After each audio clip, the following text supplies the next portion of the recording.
You're watching a show with Zay Frank.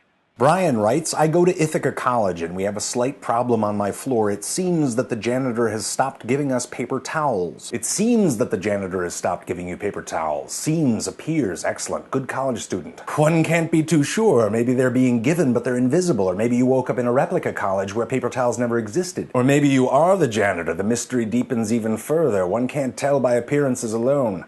Continue. I don't know why, but I want to leave a note for him or our RA.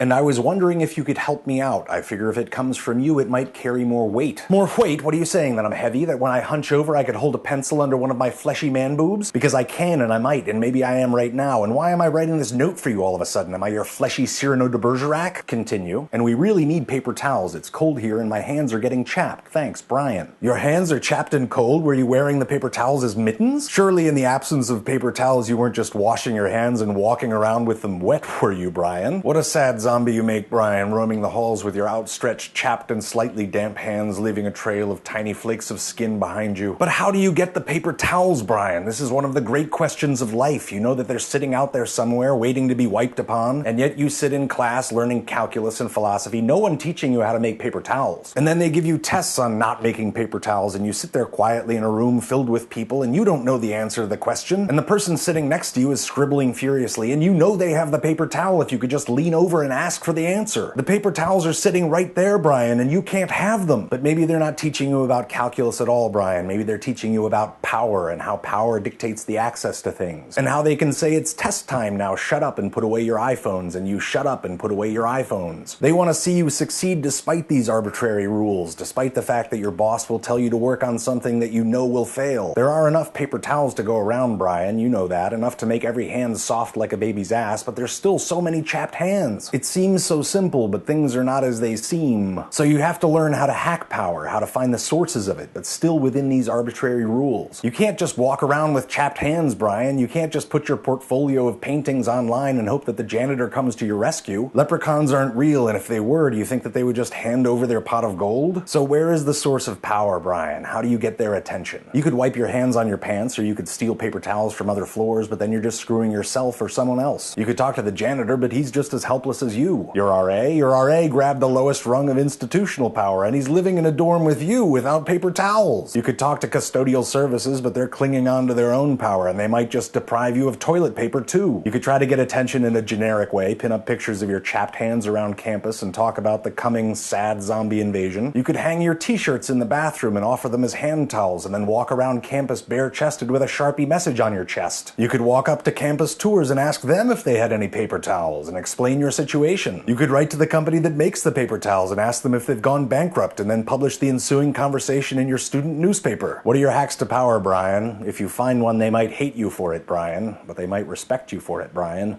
And at least your hands will be dry, Brian.